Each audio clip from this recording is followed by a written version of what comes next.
नमस्कार, मैं हूँ लीला। स्वागत है आपका हमारे चैनल में। आज का विषय है मनसा वाचा व्रत कथा। एक समय तरह तरह के फूल फल और सुंदर सुंदर जड़ी बूटियों से शोभामान कैलाश पर्वत पर विराजमान श्री भगवान शंकर जी से श्री पार्वती जी बोली कि हे जगत के स्वामी, आज मन बदलाव के रास्ते से आप और मैं चौपड़ खेलें। शंकर जी ने कहा कि चौपड़ के खेल में बेईमानी बहुत होती है और हार जीत का पता नहीं पड़ता, इसलिए कोई तीसरा आदमी होना चाहिए जो ईमानदारी से फैसला कर सके। पार्वती जी ने ऐसा सुनकर अपने शरीर से मैल उतारा और आदमी की सूरत का पुतला बनाकर रख दिया और कह दिया कि हे पुत्र, तू हम दोनों की हार जीत का फैसला करना है। ऐसा वचन बोलकर महादेव जी व पार्वती जी ने पासा फेंका और पुत्र से पूछा कि कौन हारा और कौन जीता। पुत्र ने कहा कि शंकर भगवान जीते और पार्वती जी हारे। महादेव जी ने दूसरा पासा फेंका और पूछा कि कौन हारा कौन जीता। पुत्र बोला शंकर भगवान जीते और पार्वती जी हारे। तीसरी बार पार्वती जी ने पासा फेंका और पुत्र से पूछा कि बताओ कौन हारा और कौन जीता। पुत्र ने मन में सोचा कि यदि कहूँ कि शंकर भगवान हारे तो भगवान शंकर मुझे श्राप दे देंगे, इसलिए कहा कि शंकर भगवान जीते और पार्वती जी हारे। पार्वती जी ने जब सुनकर क्रोध में अपने पुत्र को श्राप दिया। तो कोढ़ी हो जाएगा और भटकता फिरेगा। ऐसा सुनकर पुत्र उठा और एक तरफ चल पड़ा। बहुत दूर चलते चलते एक भयानक जंगल आया। उसने देखा कि 12 कोस की दूरी में फैला हुआ एक तालाब है, जिसकी पाल पर वड़ और पीपल बड़े बड़े पेड़ हैं, जिनके नीचे इंद्र की स्त्री इंद्राणी, ब्राह्मण की स्त्री ब्राह्मणी और देवताओं की स्त्रियां बैठकर व्रत पूजन कर रही हैं। उन व्रत करती हुई स्त्रियों को देखकर पार्वती जी के पुत्र अंगद जी ने पूछा कि तुम यहाँ क्या कर रही हो। तब देवताओं की स्त्रियों ने कहा कि हम सब मनसा वाचा नाम के महादेव व्रत का पूजन कर रही हैं।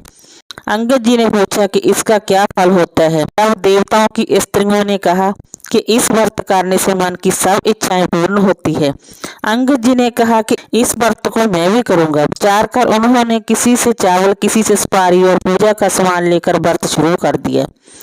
अंगद जी को देवताओं की स्त्रियों ने व्रत का सारा तरीका बता दिया। श्रावण सुदी के पहले सोमवार को लड़की से अढ़ाई पूनी सूत कताकर डोरा करें और उस डोरे को गेरू रंग से रंग कर डोरे से शंकर भगवान का पूजन कार्तिक सुदी चौथ तक हर सोमवार को करता रहता है।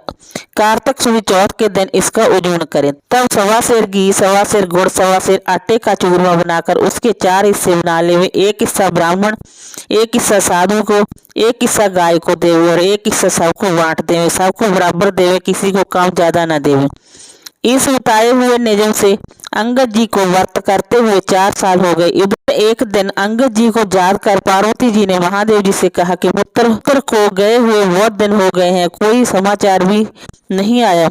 कृपा कर कोई ऐसा व्रत बताओ जिससे करने से पुत्र मिल जाए। तब महादेव जी ने बताया कि श्रावण सुदी चौथ के सोमवार को कुंवारी लड़की से अढ़ाई पूनी सूत कतावे और इसका डोरा बनावे, गेरू रंग से रंग कर उससे हर सोमवार को महादेव जी की पूजा करे और कार्तिक सुदी चौथ को उसका हवन करे। उसमें 1.25 सेर घी, 1.25 सेर गुड़, 1.25 सेर आटा लेकर चूरमा बनावे और उसमें चाहे राजा हो या गरीब, सबको बराबर बांट दे। ऐसे बताए हुए ढंग से पार्वती जी को व्रत करते हुए 4 साल हो गए। उधर एक दिन पुत्र के मन में आया कि माता पिता के पास मिलने के लिए जाना चाहिए। व्रत करने से अंगद जी की देह इंसान जैसी सुंदर हो गई थी। अंगद जी माता पार्वती के पास जाकर खड़े हो गए। पुत्र को आया देखकर पार्वती जी हंसने लगी। अंगद जी देह देखकर पीछे हट गए। पार्वती जी ने पूछा कि पुत्र तुम पीछे क्यों हट गए। तब पुत्र ने कहा कि मेरे बिना बुलाए आने पर आप हंसी, इसलिए मैं पीछे हट। इस पर पार्वती जी ने कहा कि मैं तुम्हारे आने पर नहीं हंसी, मैं तो व्रत के प्रभाव पर हंसी हूँ, क्योंकि तुमसे मिलने के लिए मैंने मनसा वाचा व्रत किया था। पर अंगद जी ने कहा मैंने भी ये व्रत किया था, इस व्रत को करने से तुम्हारा श्राप मिट गया। मैंने जे व्रत किया तो तुम मुझे मिल गए। अब तुम क्या चाहते हो सो कहो। पुत्र बोला मैं उज्जैन नगरी में राज करना चाहता हूँ। जय कहकर वह उज्जैन की तरफ चल पड़ा। उज्जैन पहुंचकर राजा रानी से मिला। राजा रानी बूढ़े हो गए थे, उनके कोई पुत्र नहीं था, केवल एक कन्या थी। राजा रानी ने सोचा कि हम बूढ़े हो गए हैं, इसलिए अपनी कन्या का विवाह किसी अच्छे वर के साथ करके सारा राजपाट उसे ही संभला देवे। ऐसा विचार करके उन्होंने एक स्वयंवर रचा जिसमें देश विदेश के बड़े बड़े राजकुमार बुलाए गए। स्वयंवर में एक हथनी को सजाकर राजा ने हथनी को हाथ जोड़कर कहा कि हथनी देवी, इन सब में जो राज करने के अधिकारी हो और कन्या के लिए श्रेष्ठ वर हो, उसी के गले में जय माला डाल देना। जे कहकर हथनी की सूंड में वह माला पकड़ा दी। हथनी ने चारों तरफ देखभाल और पार्वती के पुत्र अंगद जी के गले में वह माला डाल दी। तब सबने कहा कि हथनी चूक गई है। फिर हथनी का श्रृंगार किया और हाथ जोड़कर कहा कि जो इस राजे को भोगने का अधिकारी हो और राजकुमारी के लिए अच्छा वर हो, उसी के गले में जय माला डाल देना। जे कहकर माला हथनी की सूंड में पकड़ा दी। अंगद जी को पहले ही वहां से निकाल दिया गया। हथनी ने घूम फिर कर बाहर निकलकर फिर अंगद जी को माला डाल दी। तब फिर सब लोगों ने कहा कि हथनी ने हट कर ली है, इसलिए फिर उसी के गले में माला डाल दी। ऐसा विचार कर फिर हथनी को सजा और माला देकर निवेदन किया कि हे गजराज, तुम देवता स्वरूप जो इस राज का मालिक बनकर राज भोगने वाला हो और राजकुमारी के लिए श्रेष्ठ वर हो, उसी के गले में जय माला डाल देना। अंगद जी को पहले ही मार पीट कर बाहर निकाल दिया था। हथनी घूम फिर कर बाहर निकल गई और उनके गले में माला डाल दी। तब राजा ने नगर के सेठ को बुलाकर हुक्म दिया, इन अंगद जी को आप घर ले जाकर बारात बनाकर ले आओ। सेठ अंगद जी को घर ले गया और वहां से बारात बनाकर राजा के जहां ले आया। राजा ने पंडितों को बुलवाकर मंडप की रचना करवाई और अपनी कन्या के साथ अंगद जी का विवाह कर दिया। सारा राजपाट उसे सौंप दिया। अपने खर्च के लिए केवल 4 गांव रख लिए। राजकुमारी और अंगद जी ने महल में प्रवेश किया। राजकुमारी ने पूछा कि आपका नाम क्या है, जाति क्या है और उसके माता पिता कौन है। तब उन्होंने कहा कि मेरा नाम अंगद है और श्री महादेव जी और माता पार्वती जी मेरे माता पिता हैं। राजकुमारी ने कहा कि श्री महादेव जी तथा पार्वती जी तो देवलोक के देवता हैं, इसलिए इस मृत्यु लोक में तुम्हारे माता पिता कैसे हो सकते हैं। तब अंगद जी ने कहा कि एक समय सुंदर फल और वनस्पतियों से सुशोभित कैलाश पर्वत पर महादेव जी विराजमान थे। तब पार्वती जी ने महादेव जी से चौपड़ खेलने के लिए कहा। महादेव जी ने कहा कि हार जीत का फैसला करने वाला कोई तीसरा होना चाहिए। तब पार्वती जी ने अपने शरीर का मैल उतार कर पुत्र की सूरत का पुतला बना दिया और महादेव जी ने उसमें जान डाल दी। तब मुझसे कहा गया कि हमारी चौपड़ में हार जीत की गवाही देना। महादेव जी ने पासा फेंककर मुझे पूछा कि कौन हारा कौन जीता। मैंने कहा कि महादेव जी जीते और पार्वती जी हारे। इस तरह दूसरी बार भी महादेव जी जीते और पार्वती जी हारे, मैंने कहा। तीसरी बार पार्वती जी ने पासा चलाकर कहा कि पुत्र कौन जीता कौन हारा। मैंने सोचा यदि कह दूं कि महादेव जी हारे तो पार्वती जी जीती तो महादेव जी मुझे श्राप दे देंगे, इसलिए मैंने कह दिया कि महादेव जी जीते और पार्वती जी हारे। पार्वती जी ने जय सुनकर मुझे श्राप दे दिया कि जा तू घोड़ी हो जाएगा और मारा फिरेगा। पार्वती जी के श्राप देने पर मैं वहां से चलकर एक भयानक जंगल में पहुंचा, जहां पर बड़े भारी तालाब व बड़ पीपल खड़े थे। उस स्थान पर इंद्राणी, ब्राह्मणी आदि देवताओं की स्त्रियां व्रत कर रही थी। उनसे पूछा कि ऐसा करने से क्या होता है। तब उन्होंने व्रत का प्रभाव तथा उसके करने की विधि बताई। तब मैंने किसी से चावल मांगकर व्रत शुरू कर दिया। श्रावण सुदी पहले सोमवार के दिन कुंवारी कन्या से अढ़ाई पुनी सूत कतराकर डोरा किया, उसको गेरू से रंग कर महादेव जी की पूजा की और कार्तिक सुदी चौथ को विसर्जन कर 1.25 सेर घी, सवा सेर आटा इनका चूरमा बनाकर सबको बराबर बराबर बांट दिया।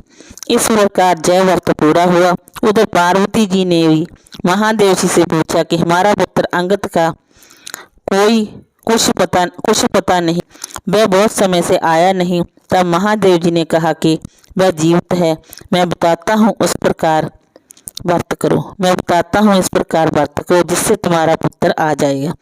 व्रत का विधान बताया कि श्रावण सुदी चौथ के पहले सोमवार के दिन कुंवारी कन्या से 2.5 पूनी सूत कताकर डोरा बनाई, उसको गेरू रंग में रंग कर महादेव जी की पूजा करें और कार्तिक सुदी चौथ को जमन करें। सवा सेर घी, सवा सेर गुड़, 4.25 सेर आटा लेकर चूरमा बनावे और उसके 4 भाग कर ऊपर बताए हुए ढंग से बराबर बराबर बांट देवे।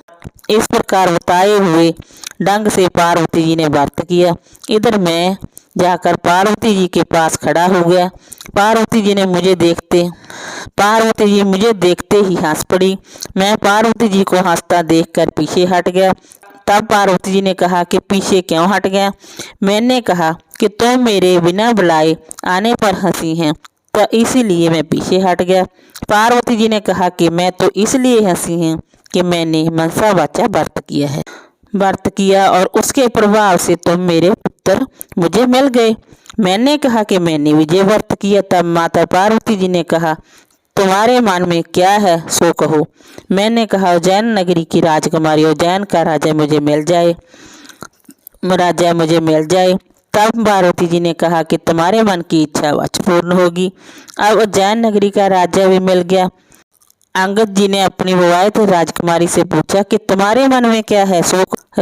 राजकुमारी ने कहा कि हमारे बिना गर्भवास के पुत्र होना चाहिए। तब अंगद जी ने कहा कि तुम्हारे बिना गर्भवास पुत्र होगा तो मनसा वाचा व्रत ऊपर बताए गए ढंग से करना। ये कहकर अंगद जी वहां से चले गए। रानी ने मनसा वाचा व्रत करना शुरू किया। 4 वर्ष के बाद एक दिन रानी ने दातन करते समय दासी को पात्र भरकर लाने को कहा। दासी जल लाने गई, तब देखती है सोने की पालकी में बच्चा बैठा हुआ पैर का अंगूठा चूस रहा है। दासी ने झट से आकर रानी से कहा कि आपके पुत्र हुआ है। रानी ने कहा कि क्यों हमसे हंसी करती हो? दासी ने कहा कि विश्वास ना हो तो चलकर देख लो। रानी ने जाकर देखा तो सचमुच पलने में बच्चा बैठा पैर का अंगूठा चूस रहा था। रानी ने बहुत प्रसन्न होकर श्री महादेव जी से प्रार्थना की कि हे भगवान, आपने जे पुत्र दिया है तो इसके लिए मेरे सदनों में दूध की धारा भी निकल जाए। इतना कहते ही रानी के सदनों में दूध की धारा भी फूट गई। बच्चे को स्नान कराकर दूध पिलाया। इस प्रकार बालक धीरे धीरे बड़ा होने लगा। कुछ बड़ा होने पर एक दिन बालक अपनी माता से पूछ बैठा कि मेरे पिता कौन है। तब माता ने कहा कि अंगद जी तेरे पिता तथा महादेव जी व पार्वती जी तेरे दादा दादी हैं। तब फूल कुंवर ने कहा कि जय बात मृत्यु लोक की कोई नहीं मान सकता। तब माता ने कहा कि एक दिन महादेव जी व पार्वती जी ने कैलाश पर्वत पर चौपड़ खेलने की सोची। हार जीत का फैसला करने के लिए पार्वती जी ने शरीर से मैल उतार कर मनुष्य का पुतला बनाया और शिवजी भोलेनाथ जी ने उसमें जीवन डाल दिया और कहा कि तुम हमारी हार जीत का फैसला करना। जय कहकर महादेव ने पासा फेंका और पूछा कि कौन जीता। पुत्र ने कहा कि महादेव जी जीते और पार्वती जी हारे। दूसरी बार भी पासा चलाने पर पुत्र ने कहा कि महादेव जी जीते और पार्वती जी हारे। तीसरी बार पार्वती जी ने पासा चलाया और पुत्र से पूछा कि कौन जीता और कौन हारा। पुत्र ने महादेव के श्राप से डरकर कहा कि महादेव जी जीते और पार्वती जी हारे। पुत्र का जय वचन सुनकर पार्वती जी ने आवेश में आकर पुत्र को श्राप दे दिया कि तू दर दर भटकता फिरेगा, तेरे सारे शरीर पर कोढ़ हो जाएगा। पार्वती जी के श्राप को सुनकर पुत्र वहां से चलकर एक बड़े तालाब के पास पहुंचा, जहां पर बड़े बारी पीपल के पेड़ के नीचे ब्राह्मणी और इंद्राणी मनसा वाचा का व्रत कर रही थी। अंगद ने कहा कि इस व्रत को करने से क्या होता है? तो देवताओं की स्त्रियों ने कहा कि इससे सब मन की इच्छाएं पूर्ण होती हैं। अंगद जी ने कहा कि जय व्रत तो मैं भी करूंगा। तब किसी से सुपारी, किसी से चावल मांगकर व्रत किया। व्रत करते करते 4 वर्ष हो गए। उधर पार्वती जी ने महादेव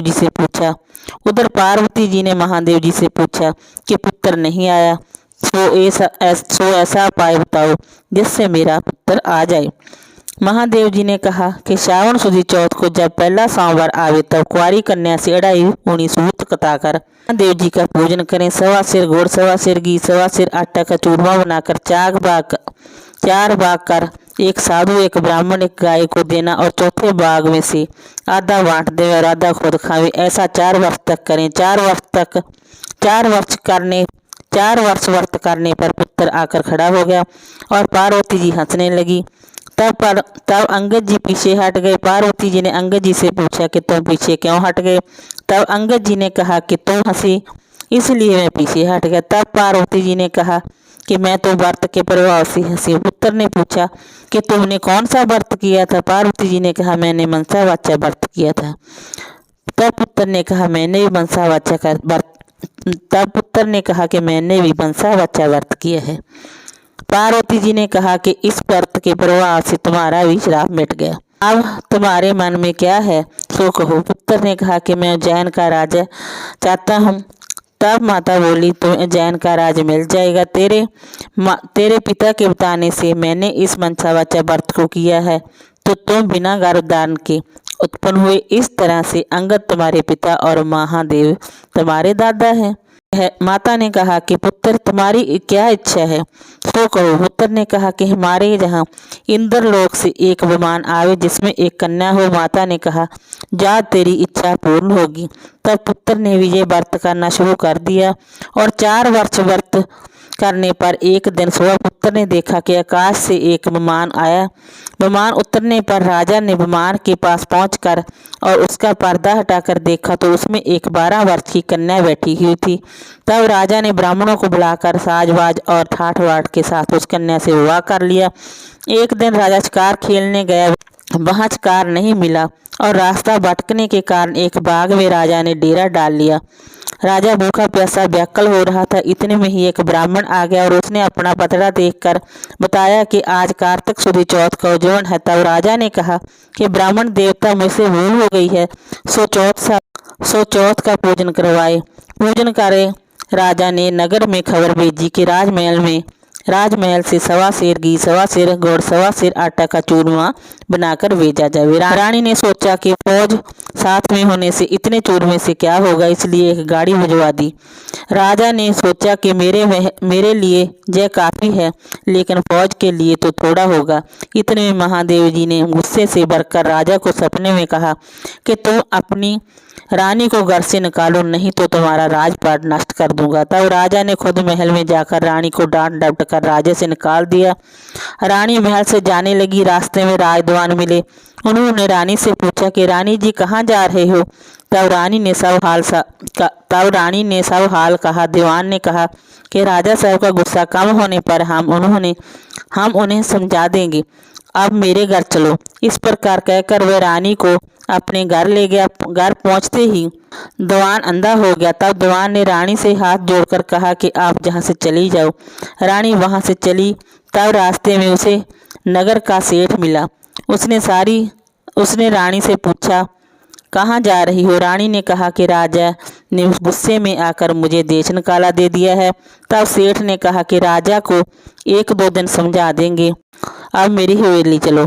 रानी के पहुंचते ही सेठ भी अंधा हो गया और कारोबार ठप हो गया। हुंडिया बंद होने से सेठ जी का दिवाला होने लगा। तब सेठ जी ने हाथ जोड़कर रानी से कहा कि आप जहां से चली जाए। रानी वहां से चली गई। आगे चलकर एक कुंवार मिला। उसने रानी से पूछा कि आप किधर जा रही हो? तब रानी ने कहा राजा ने गुस्से में आकर निकालने की बात कह सुनाई। तब कुंवार ने कहा कि राजा को 1-2 दिन में समझा देंगे, अब मेरे साथ चलो। रानी कुंवार के साथ उसके घर चली गई। घर पहुंचते ही कुंवार अंधा हो गया और उसका आवा फूट गया। तब कुंवार हाथ जोड़कर रानी से कहने लगा कि आप जहां से चली जाओ। यह सुनकर रानी वहां से चल पड़ी। आगे चलने पर रास्ते में एक माली मिला। उसने भी रानी से पूछा कि आप किधर जा रही हैं? तब रानी ने माली को देश निकाला की बात कह सुनाई। माली ने कहा कि आप मेरे बाग में चलें, 1-2 दिन में राजा साहब को मना देंगे। रानी के बाग में जाते ही हरा भरा बाग जलकर कोयले की तरह हो गया और माली भी अंधा हो गया। तब माली ने हाथ जोड़कर रानी से कहा कि आप जहाँ से चली जाएं। रानी सोचने लगी, मैंने ऐसा कौन सा पाप की है जिसके कारण जहाँ भी जाती हूँ अनर्थ हो जाता है। इस जीवन से तो मरना ही अच्छा है। जय जय सोचकर वहाँ से चल पड़ी। आगे दो रास्ते थे, एक 6 महीने का था और एक 3 दिन का। 3 दिन के रास्ते पर चल पड़ी। आगे चलने पर शिप्रा नाम की नदी आई। रानी ने सोचा कि इसमें डूबकर मर जाना ही अच्छा है। ऐसे विचार कर वह नदी में कूद गई। इतने में ही नदी का सारा पानी सूख गया। आगे चलने पर एक बड़ा भारी पर्वत आया। पर्वत पर चढ़कर गिरने लगी तो पर्वत जमीन के बराबर हो गया। रानी फिर आगे चलने लगी तो एक जंगली शेर मिला। रानी ने सोचा कि इसको छेड़ूंगी तो यह मुझे खा जाएगा। यह सोचकर हाथ फेरा तो वह पत्थर का हो गया। रानी फिर आगे चली कि एक अजगर मिला। उसने सोचा कि इसे छेड़ूंगी, ये मुझे खा जाएगा। ऐसा यह सोचकर अजगर को छेड़ा तो वह रस्सी बन गया। वहाँ से फिर आगे चलते चलते एक बड़ा पीपल पेड़ आया, जिसके नीचे कुआं था। शिव जी का मंदिर था। उसमें रानी ओम नमः शिवाय मंत्र का पाठ कर उसमें बैठकर रानी ओम नमः शिवाय मंत्र का पाठ करने लगी। उस दिन कार्तिक सुदी चौथ थी, जिसके उज्जैन में मंदिर का साधु गांव में गया हुआ था। आते समय रास्ते में उसे कुत्ते ने काट लिया और साधु ने सोचा, मंदिर में कौन ऐसा पापी आ गया जिससे मुझे कुत्ते ने काट खाया। रानी के पास आकर साधु ने कहा, कौन जय डाकन बैठी है। तब रानी ने कहा कि मैं डाकन नहीं, मैं दुखी स्त्री हूँ। यदि आप मुझे धर्म की बेटी बनावें तो मैं सब अपना हाल बताऊंगी। साधु ने कहा, तुम मेरी धर्म की बेटी हो, अपना सारा हाल कहो। रानी ने सब बातें बता दी। साधु ने रानी की बात सुनकर उसे एक लड्डू दिया और कहा कि आज कार्तिक सुदी चौथ का उज्जवल है, जो सो राजा को देख नहीं और गरीब को कम नहीं देना चाहिए। इसलिए सवा से लड्डू बनाए। तब रानी ने विचार किया कि मैंने राजा के कहने पर चूरमा देकर भेजा था, इसलिए मुझे दुख मिल रहा है। रानी ने साधु से कहा कि इस व्रत को मैं भी करूंगी। साधु ने कहा श्रावण सुदी से पहला सोमवार आवे, इस व्रत की विधि बतलाऊंगा। कुछ दिन बीतने पर सावन सुदी चौथ आई। रानी ने साधु को याद दिलाई। साधु ने गांव से जाकर पूजा की सामग्री इकट्ठी की और पूजा आरंभ की। सावन के पहले सोमवार के दिन कुंवारी कन्या से डाई पूनी सूत कतवाया और महादेव की पूजा की। कार्तिक सुदी चौथ का उज्जवल किया तथा सवा सेर घी, सवा सेर गुड़, सवा सेर आटे का चूरमा किया और उसके 4 भाग कर पहली बताई विधि से बांट दिया। रानी ने साधु से कहा, मुझसे रास्ते में जो पाप हो गए हैं उनसे कैसा छुटकारा पाऊं, उनसे छुटकारा पाने का मंत्र बताओ। साधु ने कहा ओम नमः शिवाय मंत्र के जाप से सारे पाप कट जाते हैं। साधु ने कहा कि महादेव जी से कहना कि यदि आप प्रसन्न हैं तो इन सब को जीवित कर दो। ओम नमः शिवाय मंत्र का पाठ जल का छींटा देना। ओम नमः शिवाय मंत्र का पाठ कर जल का छींटा देना। रानी शिवालय की परिक्रमा कर वहां से चल पड़ी। सबसे पहले जो सर्प रस्सी बन गया था उसके पास गई और ओम नमः शिवाय मंत्र का जाप करके बोली, जल का छींटा लगाया और सर्प चौगुना शरीर हो कि इस सर्प का चौगुना शरीर हो जाए। सो कहते ही सर्प का चौगुना शरीर हो गया। फिर सिंह मिला। वहां से रानी ने ओम नमः शिवाय मंत्र जाप कर कहा कि जो सिंह पत्थर बन गया जीवित होकर चौगुने शरीर वाला हो जावे। ऐसा कहते ही सिंह गरजता हुआ खड़ा होकर जंगल में भाग गया। इसी तरह आगे चलकर पर्वत के सामने गई और शिवालय जल का छींटा देकर ओम नमः शिवाय मंत्र का जाप कर बोली, जय पर्वत भी चौगुना होकर खड़ा हो जावे। जय कहते ही पर्वत भी चौगुना होकर खड़ा हो गया। आगे चलकर मंत्र जाप कर कहने पर नदी भी चौगुनी होकर बहने लगी। माली का बाग भी हरा भरा हो गया, उसका अंधापन भी जाता रहा। नगर सेठ के जहाँ जाने पर उसकी हुंडिया भी चलने लगी और आंख से दिखाई देने लगा और लक्ष्मी का भंडार भर गया। सेठ हाथ जोड़कर कहने लगा कि आपके आने से हमारे जहाँ लक्ष्मी की वर्षा हो गई और ठाठ बाट हो गए। सो इसी खुशी के मारे नगर वालों को भोजन कराना चाहता हूँ। सो सारे नगर में ढिंढोरा करवा दिया। किसी को भी चूल्हे में धुआं नहीं निकलने पाए। किसी के चूल्हे में धुआं हो उसे 11 रुपये दंड होगा। सारे गांव के लोग भोजन करने चले गए। भोजन कर जाने लगे। जय खबर दरबार में पहुंच गई। चौथ का उज्जमन है, सो जो भी कोई भूखा प्यासा मिले उसे भोजन के लिए भेज दें। सारे शहर में ढूंढने पर कोई भी भूखा प्यासा स्त्री पुरुष नहीं मिला। एक धोबी से पता चला कि एक अंधी बहरी डोगरी है जिसके संपूर्ण शरीर में कोढ़ हो रहा है। नदी के किनारे पड़ी डोगरी को लाकर स्नान कराने लगे। स्नान कराते ही डोगरी का कोढ़ झरने लगा। डोगरी को रानी के पास ले जाने पर रानी ने उसे सारी कथा सुनाई। कथा सुन लेने पर स्वर्ग से एक विमान आया और वह डोगरी वैकुंठ में चली गई। शंकर भगवान के दर्शन और अर्चना पूजन भक्ति भाव से करने पर हर एक की मनोकामना पूर्ण होती है। भगवान शंकर की पूजा जो नर नारी श्रावण कार्तिक व माघ महीने में श्रद्धा भक्ति भाव से करता है वह संसार के सभी सुखों को भोग कर अंत में से संसार के बंधनों से छुटकारा मुक्ति को प्राप्त होता है। हर गृहस्थ को शंकर भगवान की नित्य प्रति पूजा अर्चना करनी चाहिए। अपना तथा अपने परिवार का जीवन सफल करना चाहिए। वीडियो अच्छी लगी हो तो लाइक कीजिए, शेयर कीजिए, सब्सक्राइब कीजिए। Thanks for watching this video.